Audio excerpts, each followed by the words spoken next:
Yahweh, pagpapalain ang umaasa sa Kanya. Sino nagtitiwala kay Yahweh, magsabi ng Amen. Amen. Kaya pala pinagpapala yung katabi mo.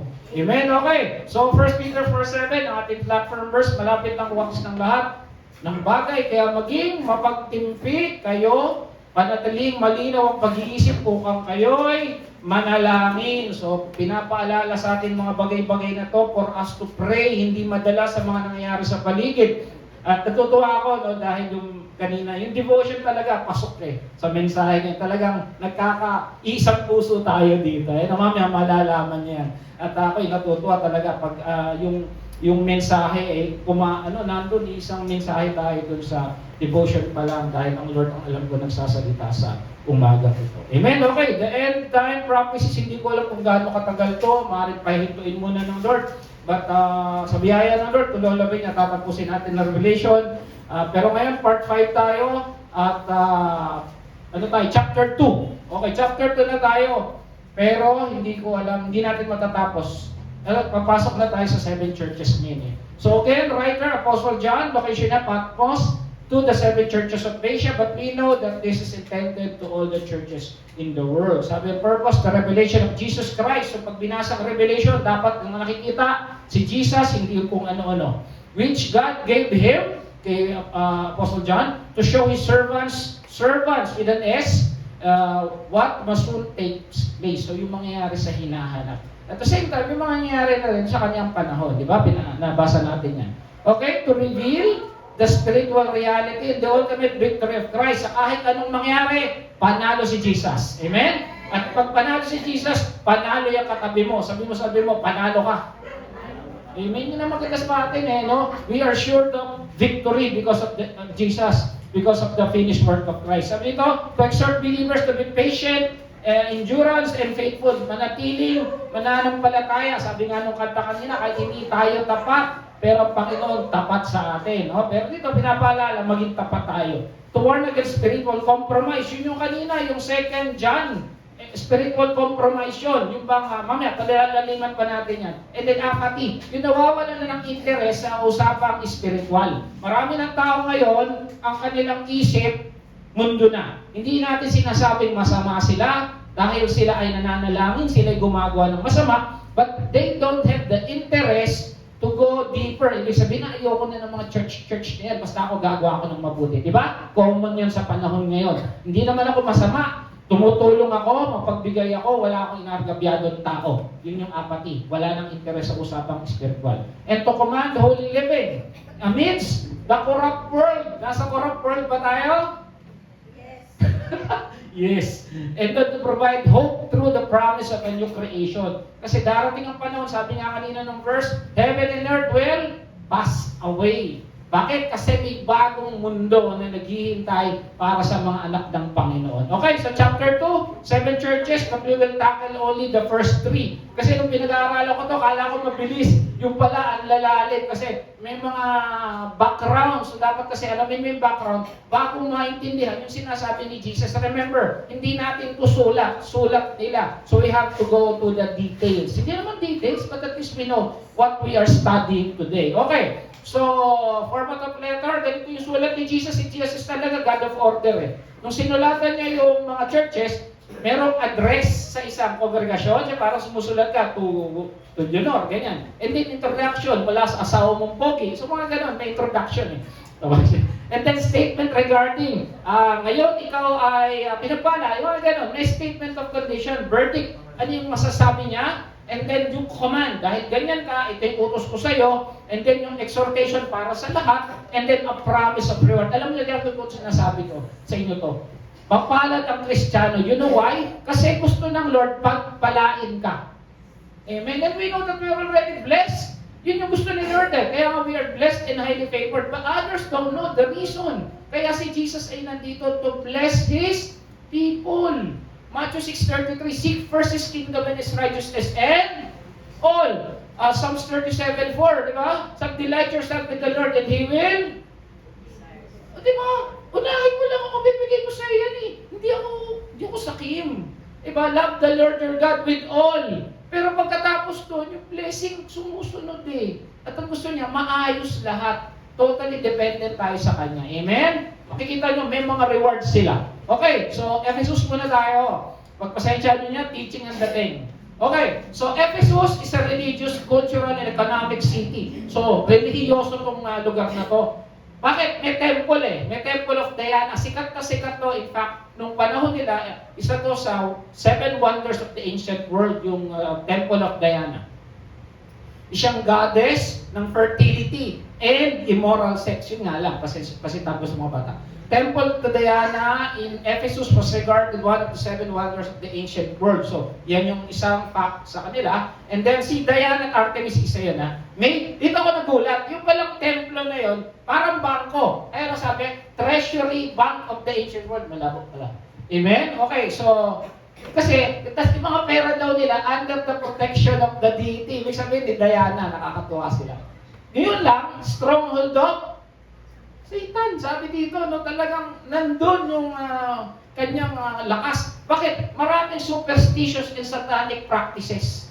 Hindi natin alam kung ano yun. And then containing formula of sorcery, yung mga magic na yan.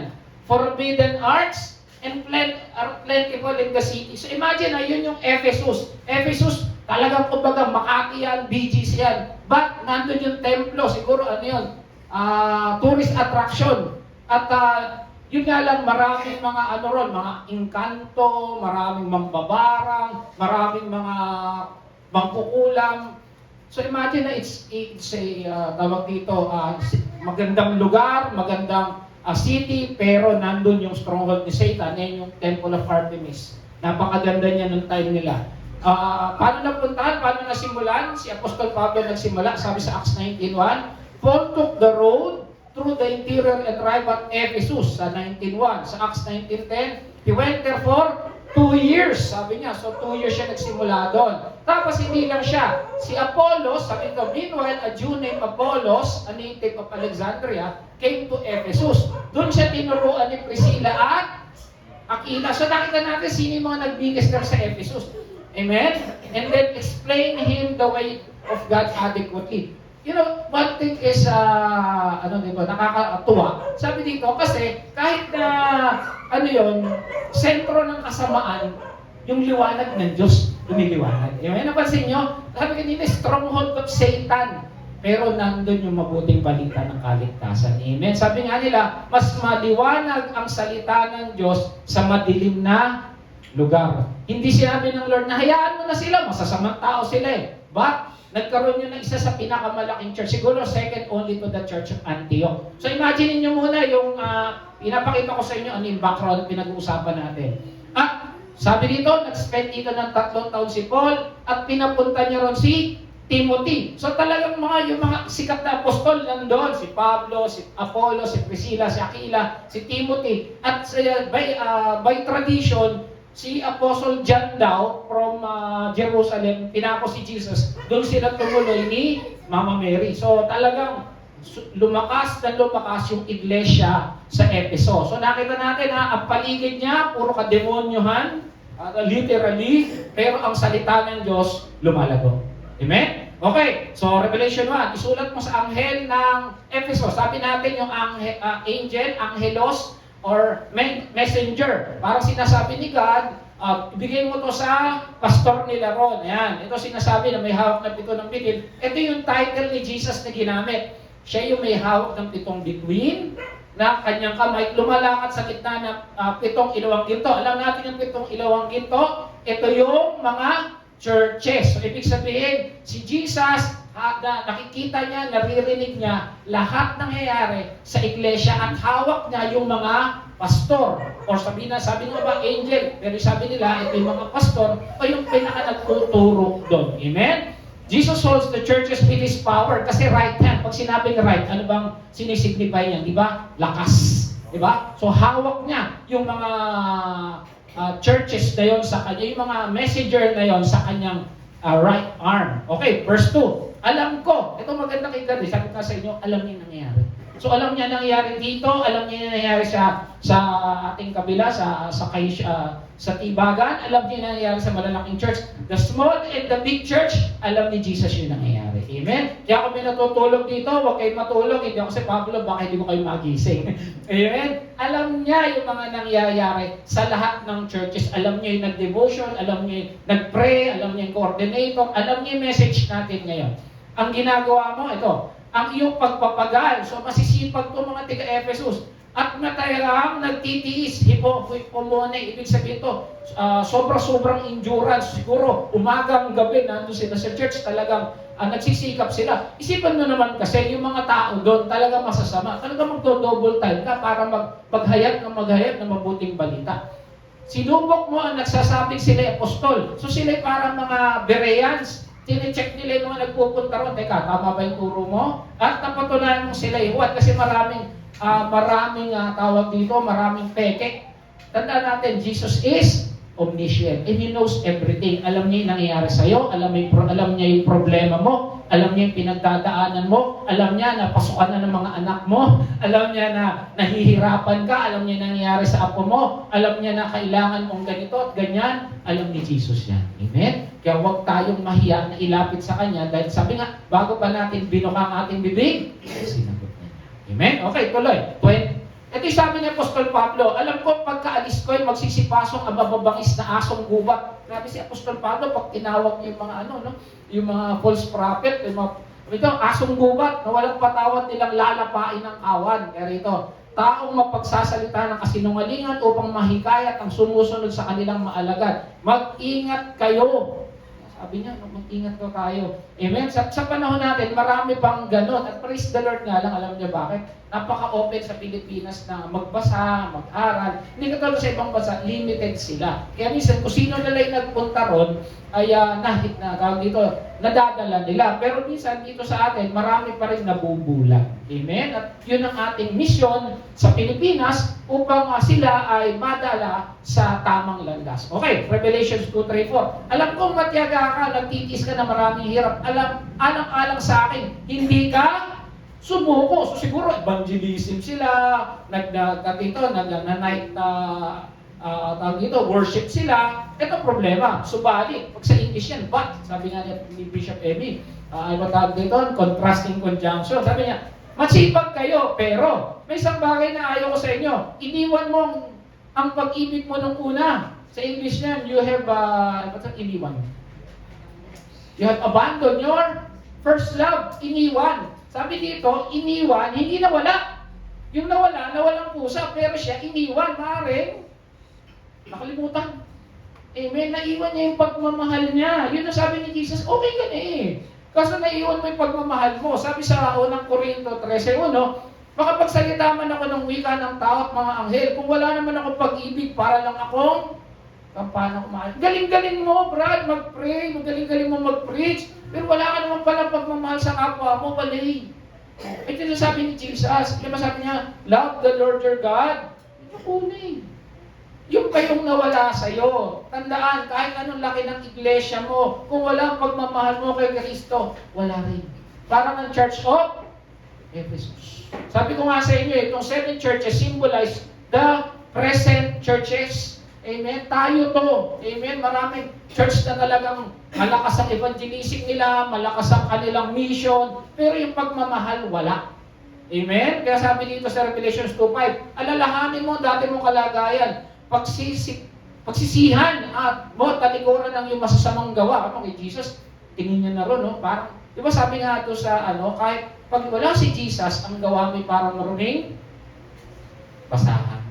Amen. Sabi dito, at gawin mong muli ang ginagawa mo nung una. So dapat ito, pagsisihan, talikuran, gawin. Kapag hindi ka nagsisi, pupunta ako dyan ulit. Tingnan muna natin ito pagsisihan. So remember, repent, and redo. At yung pinapagawa, isipin mo, alalahanin mo.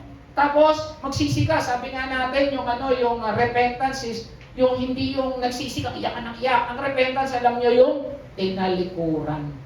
Bumalik ka sa dati. Yung nandito ka, bumalik ka dito, ito yung tamang daan eh. And then redo. Nung nakita mo na yung tamang daan, gawin mo na ulit.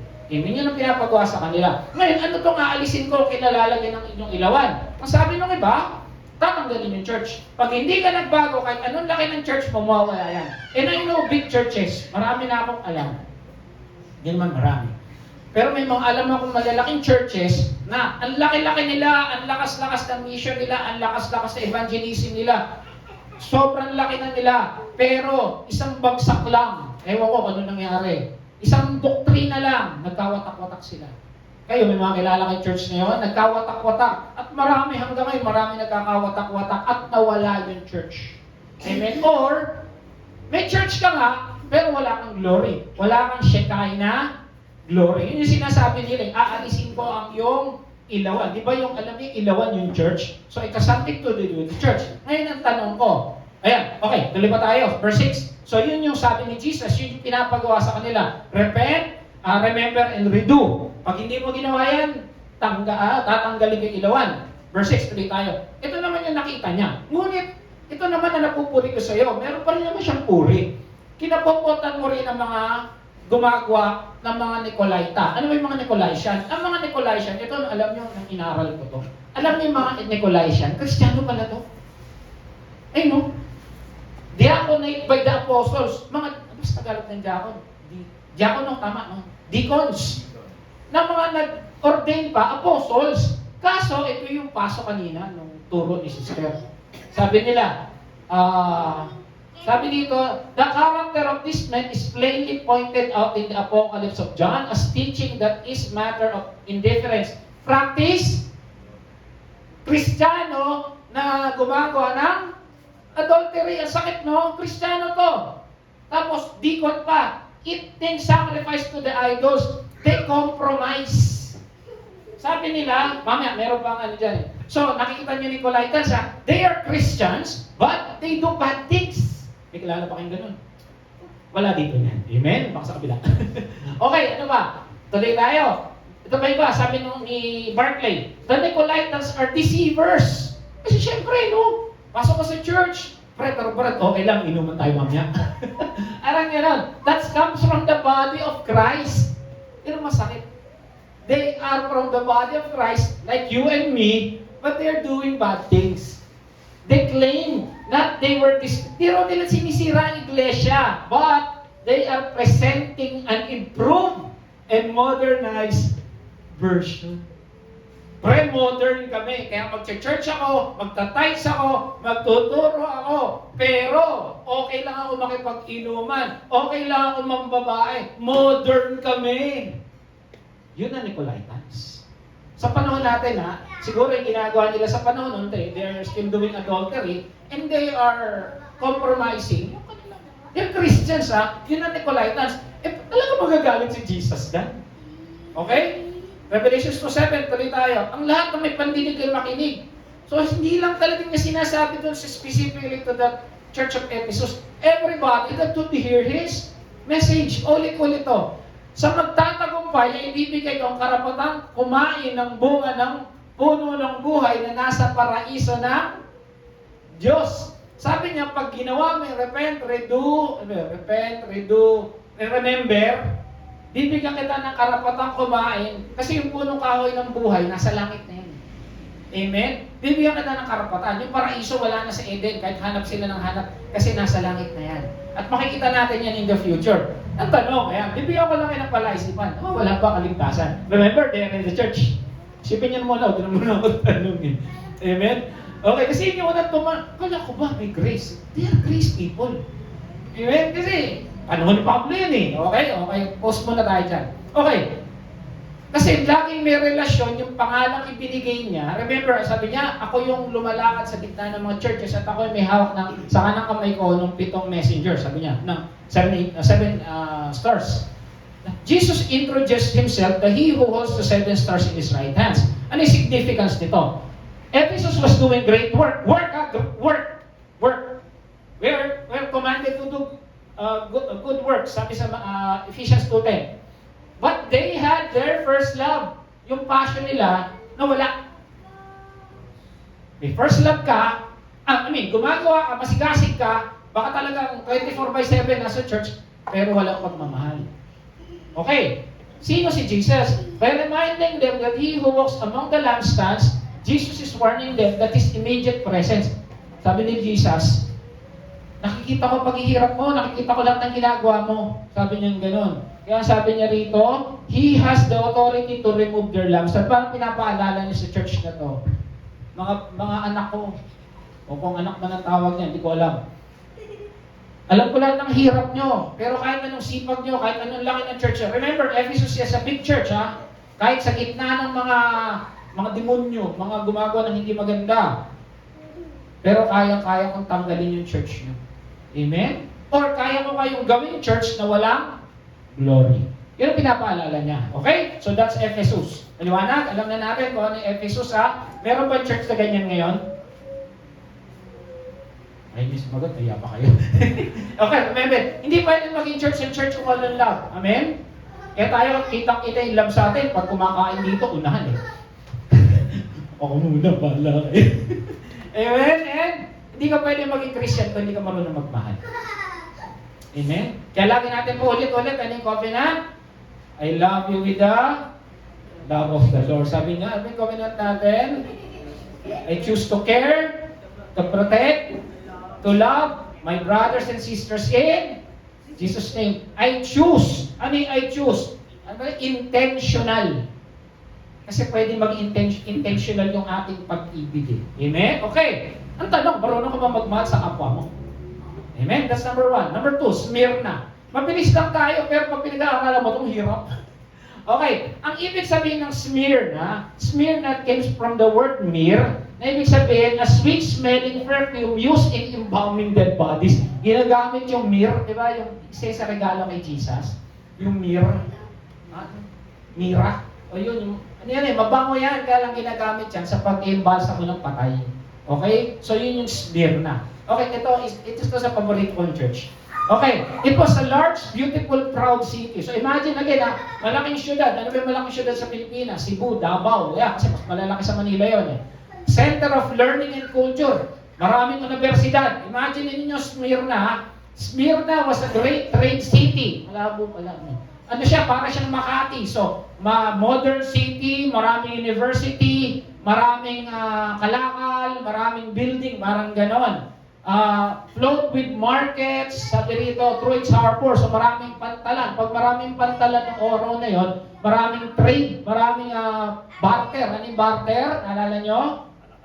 Kalakalan, change of good for another good. So maganda tong Smyrna. Kung gusto mong mamili ng lugar na titirahan that time, Smyrna is the place.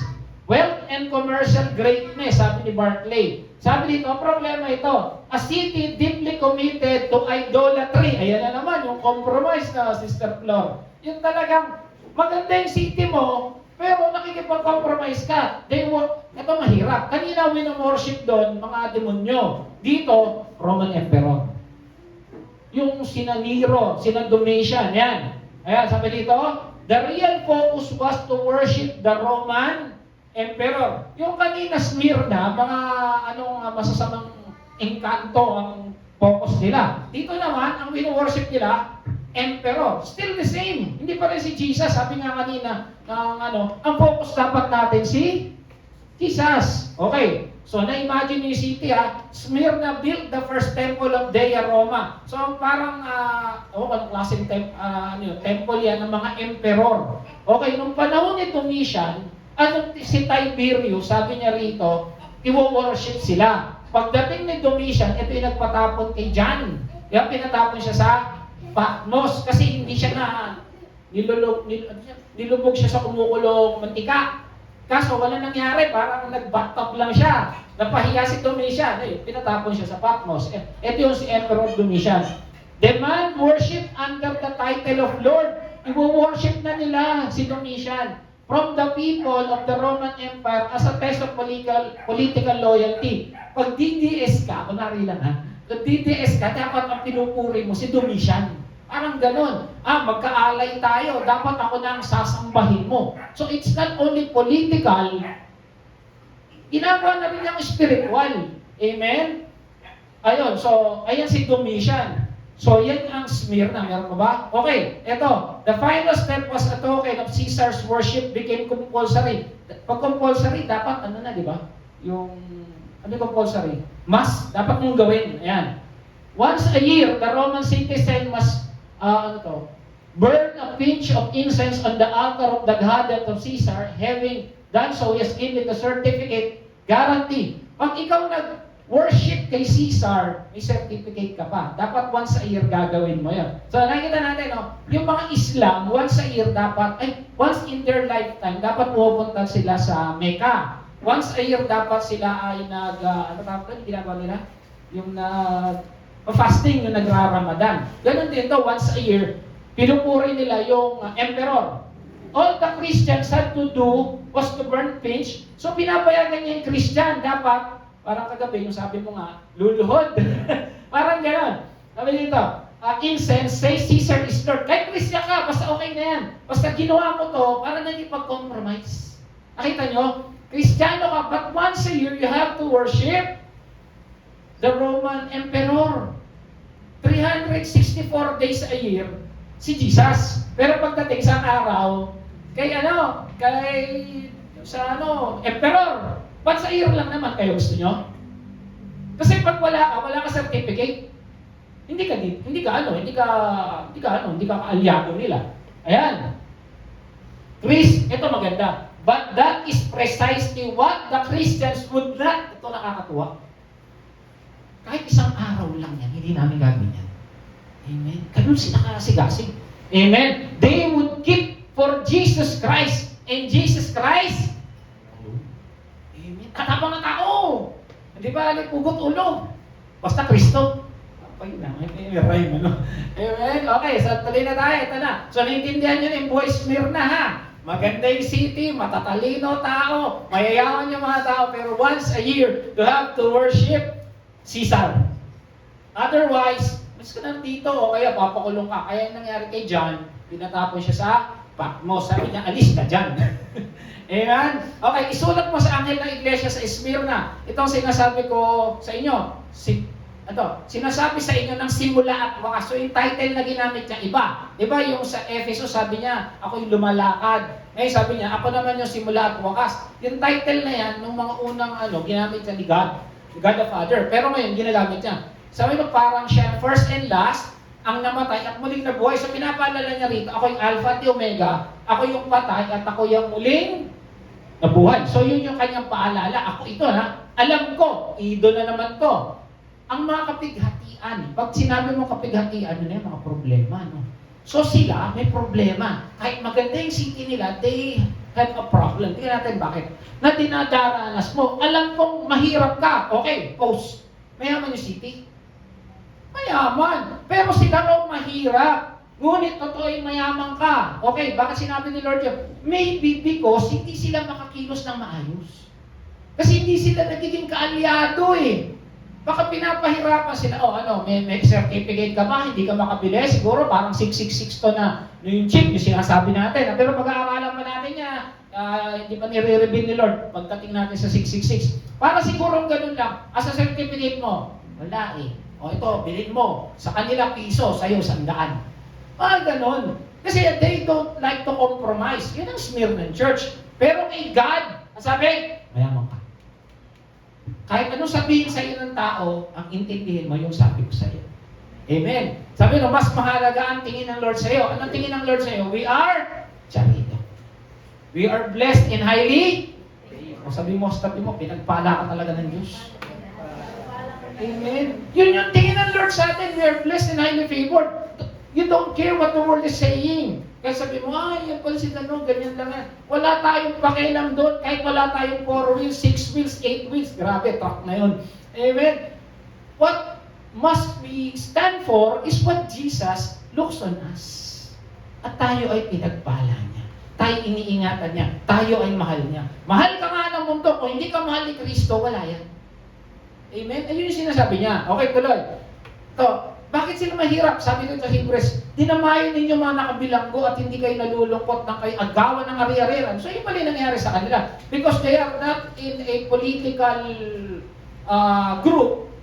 Kinakamtam, di ka namin kapanali ka. Kunin namin to. Malungkot ng kayo agawan ng ari-ariran sapagkat alam ninyong higit na mabuti at mananatili ang kayamaan ng nakalaan sa'yo. Naalala nyo, meron tayong mansyon sa langit? Sabi ko sa inyo, pagdating natin doon, imbitahan ko kayo, daling ka kayong pagkain. Amen. Okay, Revelations 2b. Nalalaman ko rin ang paninirang puri sa inyo. So hindi lang sila inaagawan ng ari-arian, sinisiraan pa sila. Bakit? Wala silang proteksyon ng gobyerno. Kapanalig ka ba? May certificate ka? Wala. Hindi ka namin kapanalig. Na-imagine yung buhay nila? Mahirap. Bakit? Ayaw nila na sa one day a year, lumuhod kami dyan. Ayaw namin. Amen? Ito masakit. Paninirang puri sa inyo na nagpapanggap na Hudyo. So ito masakit mga minsan, kababayan pa nila. Sige na, sumali ka na. Baka Nicolaitans to.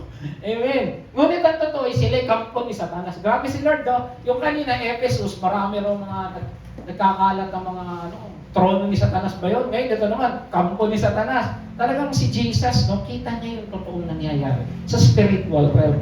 Tandaan, kahit anong ganda ng syudad, kung puro kasamaan na naman na nandyan, malis na kayo doon. Amen?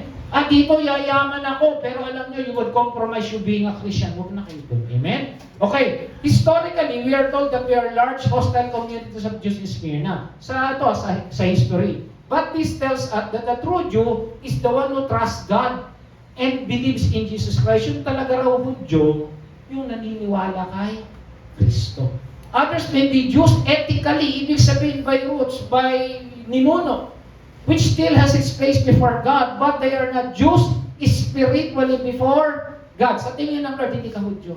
Ang totoong Hudyo, yung sumasamba sa akin. Amen? Okay, Philippians, ito yung nangyari sa Pilipos to eh. Tayo at hindi silang tumanggap ng tunay na pagtutuli. Kasi sinasabi ng mga legalistic sa panahon sa Pilipos, mga Hudyo sila kasi tuli sila. Nangyari ito sa panahon nila Pedro. Sabi niya, tayong sumasamba sa Diyos sa pamamagitan ng Espiritu. Ang pinagmamalaki natin ay ang buhay natin kay Kristo. Hindi tayo umasa sa physical na lagay.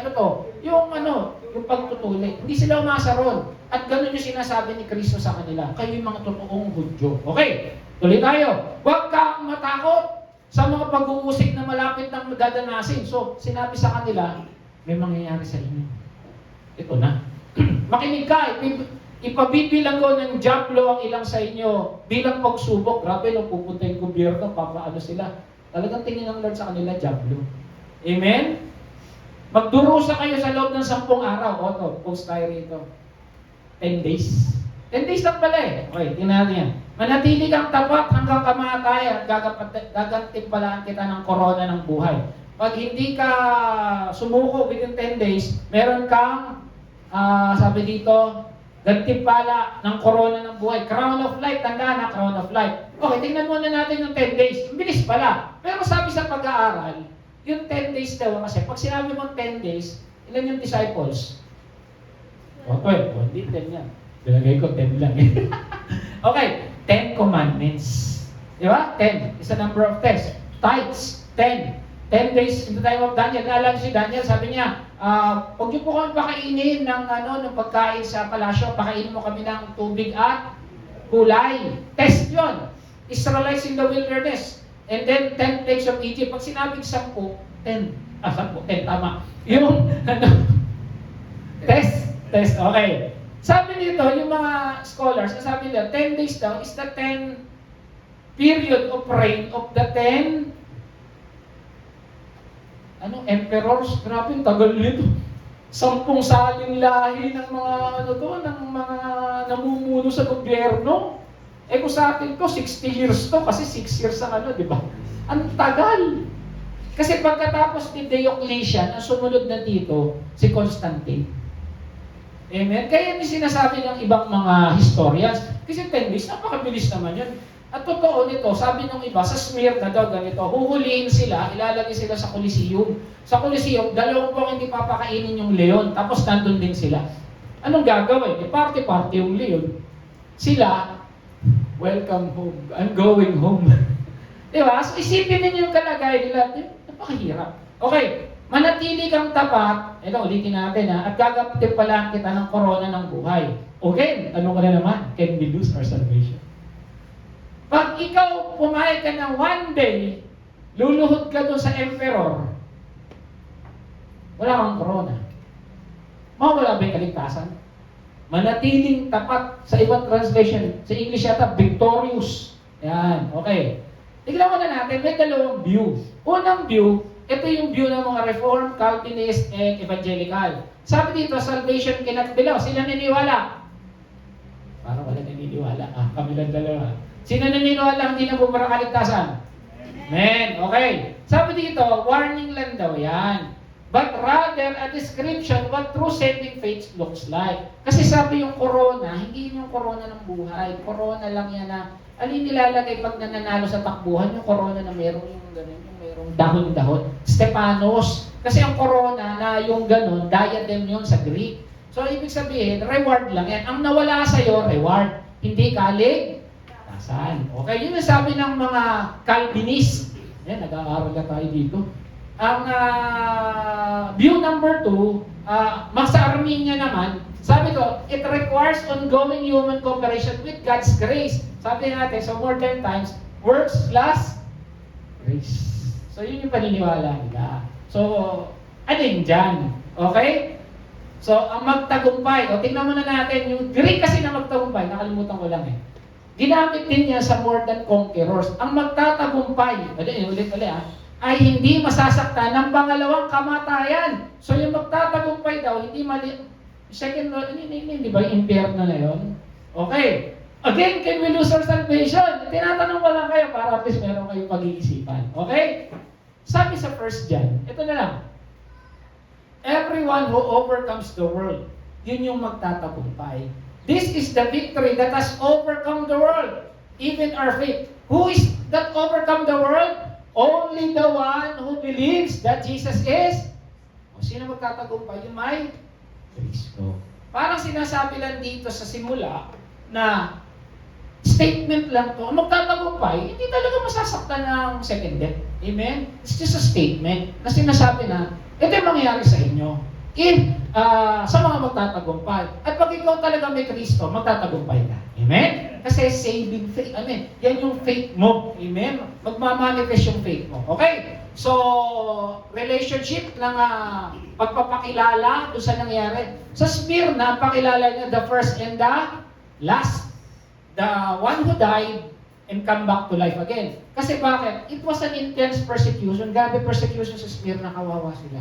Amen? Even, para sinasabi ni Lord, kahit patayin mo ko, even if they kill you for your faith, don't worry, I am the first and the last. Para sinabi, pag namatay ka, sabi nga ni Apostol Pablo, di ba, to be present with the body is to be absent with the Lord. At pag namatay ka, welcome home. Parang yung sinasabi lang ni Jesus, pag matakot, I died and came back to life, and I hold your, hawak ko yung buhay mo, Brad. Huwag kang matakot. Amen? Kasi sabi mo, huwag kang matakot. Matakot. Amen? So yun yung sinasabi ni Jesus. Sabi nila, kaya nilang kunin ang buhay mo, pero may buhay kang bang hanggang sa pilit ko. Yun yung sinasabi ni Jesus. Ito nakakatuwa. Ito natuwa. Ni-research ko lang. Sabi nila, tingin nyo, may Smyrna Church pa ba kayo? Kaya, tingin nyo. Tuntua ako dito. Sabi dito, ito yung sagot ng labo. Sabi dito, yes, there are Christian churches living. Ang pangalan ng Smyrna ngayon is Smyrna. Nasa Turkey ba ito? O tama, Turkey. Ayan, Turkey. Although Turkey is, ayan. Ito yung sinasabi, local Christians are growing but small number of ethnic Turkish Protestants, individuals from the historic background. Andyan pa rin sila, the Labitins, expats and migrants. So sabi dito, meron pa rin sila ngayon. Talaga yung hindi sila nadala. Amen? Hindi kasi yung mga ibang sa seven churches, wala na. Sila meron pa. Amen? So nakita natin dito, ang Panginoon talaga tapat at hindi tayo iiwan, hindi tayo pababayaan. Kaya napakaganda. Alam niyo, nung una ko itong nalaman, sabi ko, praise the Lord. Amen? So, may Smyrna Church pa ba ngayon? Meron. Historically and siguro literally. Amen? Sana, I pray tayo, Smyrna, pero huwag muna tayong persecution. Nasa grace pa tayo. And then lastly, Pergamum. Okay, matatapos na tayo. Sambaks, political center o center ng politika. So, nandun yung Senado. Influential, matatalino, may inventor, may innovators, may industrious, develop parchment of cattle skins. Sila yung nakadiscover na dati kasi yung sulatan sa papyrus, yung papyrus, halaman yun eh. Sila, na-discover nila, parang sa balat din ng hayop, ng cattle, may cattle. Yung ng tubig. Tama ba? Kaya kettle ba yun? Sorry. Yung cattle, yung Baka, yung mga ganon, kate, tumawa. Ngayon lang nila nag-gets. Yung baka, kahit sa hayop, pwede pala magsulat. Help the world's first psychiatrist. May hospital na ng mga baliw. Magaling ano. Had a theater. 10,000 people, ang laki. A center for literacy, late library, second only to Alexandria. The people were well educated. So that is Ephesus, matatalinong tao. Yung kanina mayayaman, ito matatalino. Okay? Religious din sila. Kasi nandun din yung, ito, they worship the Roman Emperor. So pareho rin ng Smyrna. Amen? A center for worship of the deity known as Cleophas. Because of the famous temple of the Roman god of healing, ito, meron silang templo na nakakapagpagaling. Healing sick and disease. Disease, may sakit. People from all over the Roman Empire. Yung mga tao ron, nagpupunta ron, parang yung pulot siluam. Sila naman may templo. Okay, sabi dito, yung mga may sakit, yung templo ito mahirap. May mga ahas. Pag nagapahan ka ng ahas, the touch of the snake was held to be touch of the God himself. Pag daw nagampihan ka ng ahas, gagaling ka. Papagaling ka? Papapunta ka naman. God himself, and the touch was held, bring health and healing. Ba, ayaw ko supala kasi buhay niyo. Ahas, yun yung templo nila. Gusto niyo templo ng ahas? Si Suma nakatira doon. Mga hindi nila kilala si Suma, parang ko lang yata umabot. Okay, Revelation, malas tayo. Isulat ko sa akin. So imagine Pergamo, matatalinong tao. May mga templo, may templo nagpapagaling. Ito ngayon yung mga Kristiyano. Sabi naman niya, pakilala ni Jesus, may hawak ng matalas na tabak. Nasa magkapilang talim, si Jesus doon, may hawak ng tabak. Siya naman, ito yung pakilala niya. Alam ko kung saan ka nakatira, alam niyo saan nakatira. Amen? Kinaroroan ito, trono ni Satanas. Sabi kasi, meron doon malaking trono si Jesus doon. At sinasabi, yung templo doon, yung malaking trono. Amen? Gayun man, nananatili kang tapat sa akin, hindi mo tinalikuran ng iyong pananampalataya. So parang smear na din. Sa akin, kahit nung si Antipas, dito lang ito sinabi to, na tapat kong lingkod ay patayin dyan sa kalagitnaan ng yung lugar na tinitira. Sabi na grabe rin ginawang pagpapahirap kay Antipas. Sabi ng mga historians.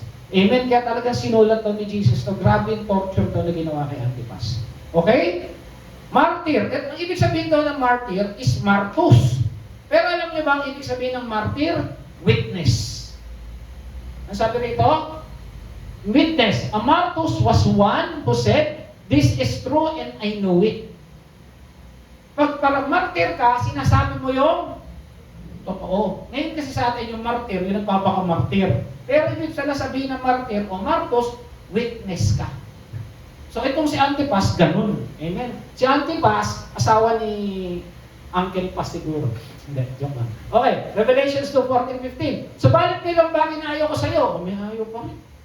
May ilang sa iyong sumusunod sa katuruan ni Balaam na nagturo kay Balak. Si Balaam kasi propeta. Si Balak, nagbalak kay sa mga taga-Israel. Okay, upang maghikayat ang mga Israelita na magkasala. Kung si Balaam, propeta, tinuruan si Balak. Kaya kumain sila ng pagkain inihandog sa Diyos-Diyosan at nakiyapid. Okay, may ilang din sa inyong sumusunod sa katuruan ni Nicolaitans.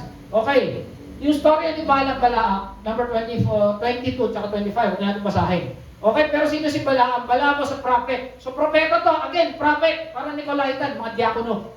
Propeta ng Diyos. He was hired by Balak. Sumpay na. Propeta ka, susumpay mo Israel. Hello? Kaya lang may mali-malitang ginto. Sinumpa. Siyempre, mas paano yung kinang ng ginto Kaso, imbis na sumpa, blessing! Lumalabas sa bibig. Siyempre, ayaw ng Lord dyan. Propeta kita, lingkod kita. Dahil lang ba dyan sa perang yan, pagkakanulo mo ko? Okay, si Balak naman, hari ng Moab, kasi nandun na yung mga Israelita, marami sila. Natatakot ngayon to si Balak, kasi baka pagbalakan ako. Inunahan na niya, sinabi niya kay Balaam, huy, sumpain mo. Kaso, hindi nangyari. Ngayon, ito si Balak, nung nakita niyang hindi nangyari sumpahan niya, sabi niya kay Balak, si Balaam, sabi niya na lang kay Balak, ganito gawin mo. Alam mo ginawa niya? Kasi nandun yung mga sundalo ng mga Israelita. Siyempre, nandun yung mga Israelita, sundalo, matagal hindi umuwi yan. Ang ginawa na, alam mo plano nila, nagpadala ng mga babae. Ngayon, itong mga sundalo, wala naman misis natin Sabit na tayo. Ayun, pumatol. Yun yung plano niya. Ang nag-utos doon, yung propeta. Galing talaga ang mga lingkod ng Diyos doon. Pumatol, nakiapid. Amen? Nandiyan sa Numbers 25. Ayan, no? They went into, sabi sa kanila siguro, siyempre, ano na eh, nakiapid na eh, may nangyari na eh. Sabi ng babae, sige na, kain ka na rito, pwede naman to. Yung mga pagkain hinahandog sa mga Diyos-Diyosan. So, hindi lang sila nagkaroon ng immorality, nagkaroon pa rin ng idolatry, parang si Haring Solomon, sa dami ng asawa.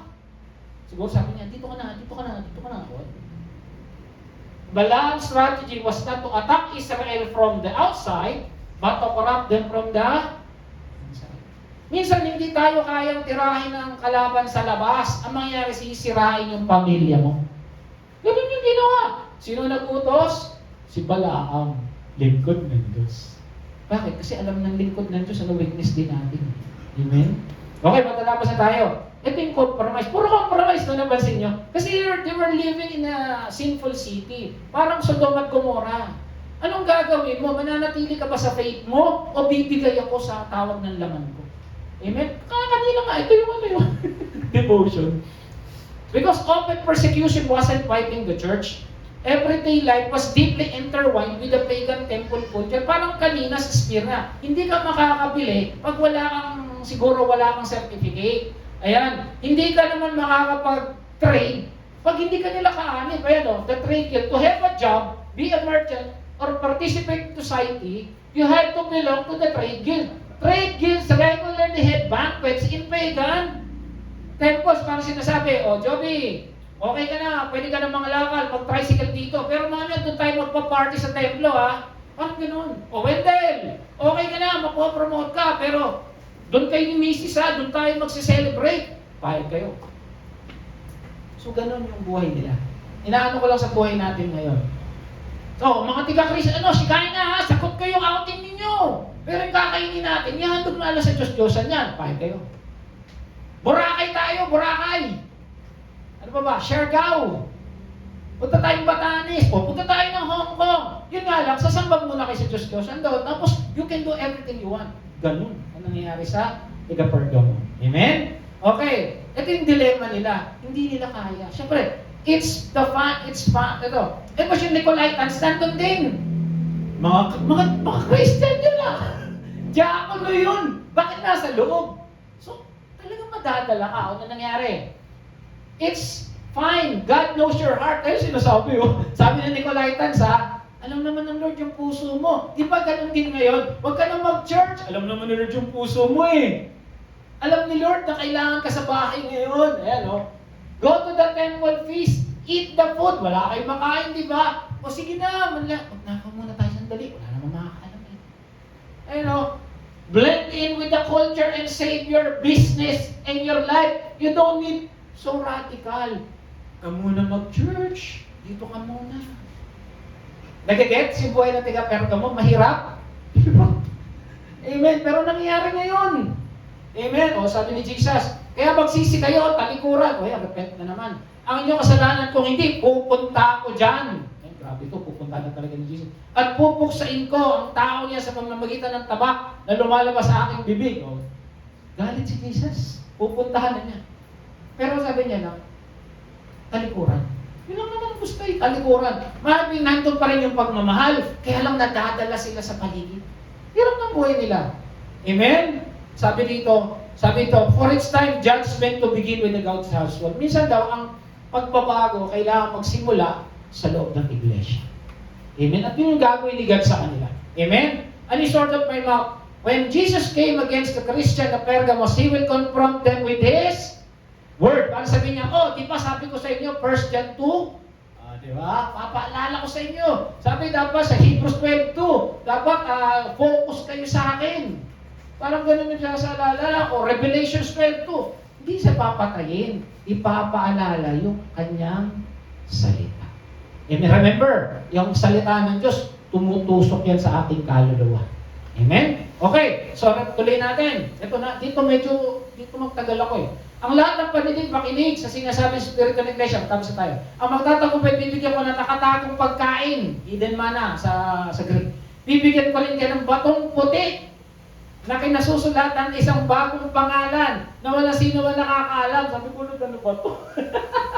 Grabe, no? Talagang, meron mga, kasi nung panahon nila, may sinatawag na white stone at black stone. Pag ikaw nakulong, pag binigyan ka ng black stone, kulong ka. Pag white stone, patay ka. So, yun yung isa. Ayan. So, yun yung context. Parang the world may cause a black stone of condemnation at you, but don't worry, meron kang white stone sa akin. Parang ganun sinasabi ni Jesus.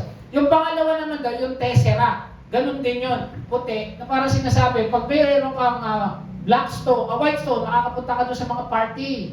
Pag black stone, blacklist ka. Parang sinasabi, don't compromise your faith just to be invited in these corrupt earthly banquets. Yun yung tessera, an invitation to the feast.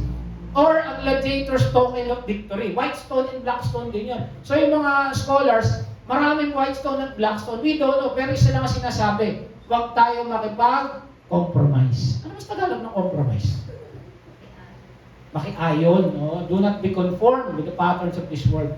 Okay, ang hidden manna naman, sinasabi nila, hanggang ngayon daw, nakatago pa raw yung mana na tinago ni Aaron doon sa Ark of Covenant. Doon daw nawala, hindi raw nawala ang arko. Tinago raw yan talaga. Kasi pagdating na third temple, ilalabas nila yan. Kasi sabi nila raw wala. So yun daw yung hidden manna. Sabi naman ng iba, true and false food. Ang totoong buhay, si Jesus. Di ba? Sabi niya, I am the bread of life. So maaaring yun daw. Okay? Then, I am the bread of life. Whoever comes to me shall not go hungry. Sabi niya, I will provide for you. Huwag kayong mag-alala. Kahit hindi kayo pumunta nun, pakakainin ko kayo.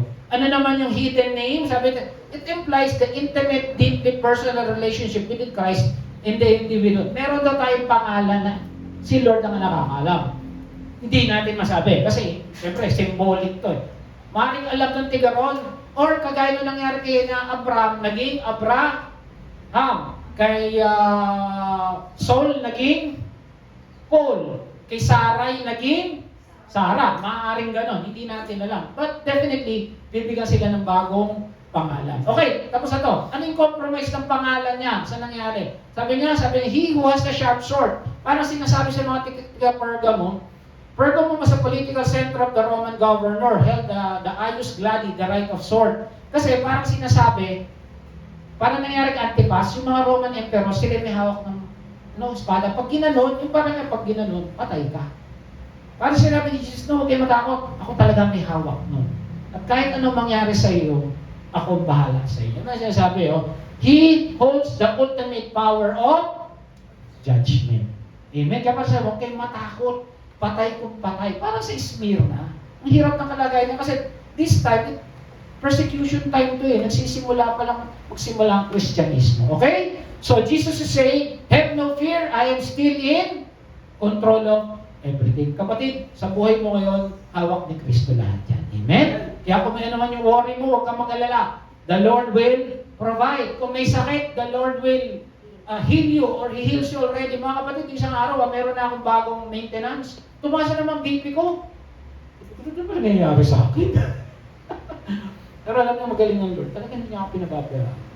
Talagang pag nagpe-pray ako, andun, sasabi niya, huwag kang makulit. Hawak ko buhay mo. Nakakatakot kasi ako pag tumataas ang BP ko, iba yung pakaramdam ko, yung nagkikirutan talaga yung mga ko. Pero alam nyo, talagang ang Lord ipapaalala sa'yo, akong bahala sa'yo. Lagi nyo yun ang akong bahala sa'yo. At yun yung sinasabi sa atin ngayon. Ano naman yung sitwasyon ng bawat isa ngayon, ni Ate Ditas, ni Ate Flor, ni Emmanuel, ni Joby. Ako bahala sa ating lahat. Amen? Okay, so takeaways, ito yung mga napag-aaralan natin. Marami tayong aral, pero unang-una, Jesus is omniscient, alam na nangyari sa atin. Amen? Kagaya yung sinasabi niya, alam ko, sabi niya sa 3 churches, at meron pa 4 churches sa susunod, alam ko. Siya yung nandito, siya yung may hawak ng church na to Kung konti man tayo, pinakamahalaga, nandito si Jesus. Amen. Kaya alam ko, kayo mag-alala, alam ko yan. Maring hinuhubog ko kayo kasi bukas mo, pag may missionin ko kayo sa ibang bansa, sa Iraq, hindi pala, sa Europe. Amen. Okay? Jesus, sabi niya, huwag kang makompromise, kagaya talagang yung devotion natin, talagang isang tayo, no? Huwag tayong makiayos sa sanlibutan. Amen? Maraming tukso sa paligid. Brad, ano lang to ngayon? One time lang yan, parang 364, Christian ka. Isang araw ka lang, magsasamba. Parang sinasabi yun, one time, big time. Wow. Sabi ni Lord, I will provide. And then lastly, we had an ultimate reward, and that is Jesus. Amen. Sa lahat ng may ultimate reward, magsabing Jesus. Amen. Alam niyo bakit isda yung symbol? Diba yung mga unang Christian isda? Nalala niyo yung ganun? Pag ganun yun. You know why? Because He is the way, is the truth, He is the life. Ang galing ko talaga. Nadali, palakpakan na natin Panginoon. Glory to God. Amen. Tayo na tayo manalangin. Pray.